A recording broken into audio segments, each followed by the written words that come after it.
Family, आज मैं आपको सुनाने वाली हूँ शालिग्राम जी की कहानी। किसी गांव में एक बुढ़िया माँ थी। वह शालिग्राम जी की सेवा करती थी। वह प्रतिदिन नियम से शालिग्राम जी की सेवा करती थी। कार्तिक मास में वह गंगा स्नान का विचार कर पड़ोसन से बोली, मैं गंगा जी स्नान करने जा रही हूँ, आप मेरे शालिग्राम जी को रख लेना और जब तक मैं नहीं आऊँ तब तक उनकी सेवा करना। पड़ोसन यह जानकर बड़ी खुश हुई कि उसे भगवान शालिग्राम जी की सेवा और पूजा का अवसर मिल रहा है, अतः उसने हाँ भर दी। किंतु थोड़ी ही देर बाद वो चिंता में डूब गई और फिर बोली, परंतु मेरे को तो सेवा पूजा आती ही नहीं है, तो फिर मैं कैसे करूँगी शालिग्राम जी की सेवा। तो इस पर बुढ़िया माँ उसे समझाते हुए बोलती है कि सवेरे जब आप उठना तो इनको भी उठा देना, नदी से लोटा भर कर पानी ले आना, आते समय बगीचे से पुष्प और तुलसी भी तोड़ लाना, भगवान को जल और कच्चे दूध से स्नान कराना, चंदन लगाकर पुष्प और तुलसी चढ़ा देना, दूध का भोग लगाना, दोपहर को रसोई में जो भी बने उसका भोग लगा देना, शाम को दिया जलाना और रात को सोते समय शालिग्राम जी को भी सुला देना। बस ऐसे ही पूजा करनी है। यह कहकर वो पड़ोसन को शालिग्राम जी को संभलाकर गंगा स्नान करने चली गई। पड़ोसन बहुत उत्साह में थी।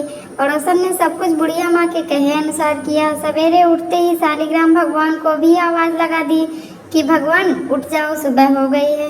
उसके बाद नदी से लोटा भर कर पानी ले आई। आते समय बगीचे से पुष्प और तुलसी भी लेती आई। भगवान को जल व कच्चे दूध से स्नान कराया, चंदन लगाया, पुष्प और तुलसी चढ़ाई। उसके बाद उसने दूध का भोग लगा दिया। फिर खाना बनाने में लग गई। खाना बनाकर उसने भगवान को भोग भी लगा दिया। भोग लगाते समय उसने देखा कि दूध तो वैसा ही पड़ा है। उसने सोचा कि भोग लगाने का समय हो गया है, भोग लगा देती हूँ, हो सकता है भगवान भोग के साथ ही दूध पीते हों। थोड़ी देर बाद उसने जाकर देखा तो दूध और भोग वैसा ही पड़ा हुआ था जैसा वह रख कर गई थी। वह भगवान से हाथ जोड़कर बोली, भगवान दूध भी पी लो और जीम भी लो, आप जीम लो तो मैं भी जीमूँ। थोड़ी देर के बाद वापस आती है पर देखती है कि भगवान ने दूध भी नहीं पिया, ना ही खाना खाया। यह देखकर पड़ोसन चिंता करने लगती है और पड़ोसन बोलने लगी कि भगवान आपकी मालकिन आएगी तो कहेगी कि तूने मेरे भगवान को दुबला कर दिया है। अभी तो 1 महीना पूरा बाकी है, आज तो पहला ही दिन है, आप जिम लो तो मैं भी जिमूँ। वह पड़ोसन भी भूखी ही बैठी रहती है। थोड़ी थोड़ी देर में आकर देखती रहती है और भगवान से जिमने के लिए मनुहार करती रहती है। धीरे धीरे शाम हो गई। भगवान शालिग्राम जी ने सोचा कि अब तो दर्शन देने ही पड़ेंगे, नहीं तो यह भी भूखी ही बैठी रहेगी। तो भगवान छोटा सा मोर मुकुट पीताम्बरधारी रूप लेकर पाटे पर जाकर बैठ गए। दूध भी पी लिया, वो जीम भी लिए। अब तो रोज ही ऐसा होने लगा। एक दिन भगवान ने कहा कि मैं गाय चरा लाऊं। तो पड़ोसन बोली, थोड़े दिन ही तो रहोगे, क्यों जाते हो। पर भगवान नहीं माने। हाथ में सोने की लाठी ले लिए, कंधे पर हीरे मोती का जड़ा पीताम्बर डाल लिया और गाय चराने चले गए। 1 महीना बीत जाता है। बुढ़िया माँ गंगा स्नान करके घर वापस आ जाती है। स्नान ध्यान से निपट करके सोचती है कि शालिग्राम जी को ले आऊं। तो वह पड़ोसन के घर जाती है। पड़ोसन से बोलती है कि मेरे शालिग्राम जी को दे दूं। तो पड़ोसन बोलती है, शालिग्राम जी तो शाम को आएंगे, तब ले जाना। बुढ़िया माँ शालिग्राम जी के लिए जिद करने लगी और उन दोनों के बीच में झगड़ा होने लग गया। झगड़ा सुनकर सब लोग इकट्ठा हो गए। तूने कहाँ छुपा रखा है, बता। पड़ोसन बार बार बोलती रही और समझाती रही कि शाम को जब शालिग्राम जी आ जाएं तब ले जाना अपने साथ।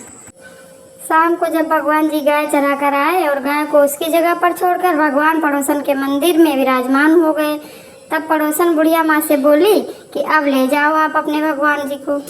बुढ़िया माँ को भगवान जी दिखाई नहीं दिए। उसे कुछ समझ में नहीं आया। बुढ़िया माँ बोली, तू इतनी देर से क्यों मना कर रही थी, जरूर तूने ही कहीं छुपा कर रखा था। यह सुनते ही पड़ोसन को सब समझ में आ गया। खुशी के मारे आंखों से आंसू बह निकले। उसने भगवान के सामने हाथ जोड़ लिए। फिर भगवान जी से बोली, भगवान बुढ़िया माँ को भी रूप दिखा दो, नहीं तो यह मेरे पर अविश्वास करेगी। तो पड़ोसन की बात मानकर भगवान ने मोर मुकुट पीताम्बर धरा, हाथ में सोने की लाठी ली और फिर बुढ़िया माँ को भी दर्शन दे दिए। बुढ़िया माँ देखकर भौचक्की रह गई, कांपने लगी और उसकी आंखों से भी झरझर आंसू बहने लगे। फिर बुढ़िया माँ ने भगवान के और पड़ोसन के दोनों के पैर छू लिए और कहा कि मैं तो इतने दिनों से सेवा कर रही थी, पर मेरे को तो कभी भी भगवान ने दर्शन नहीं दिए, क्योंकि मैंने तो भगवान को केवल मूर्ति ही मानकर उनकी सेवा की थी। असल में तो तूने ही भगवान की निर्मल मन से सच्ची सेवा की है। अतः भगवान ने तुझे ही दर्शन दिए हैं। भगवान जैसे उनको दर्शन दिया वैसे ही सबको दर्शन देना। कथा अधूरी हो तो पूरी करना, पूरी हो तो मान करना। कहानी कहने वाले, सुनने वाले और हुंकारा भरने वाले सभी की मनोकामना पूरी करना। शालिग्राम भगवान की जय।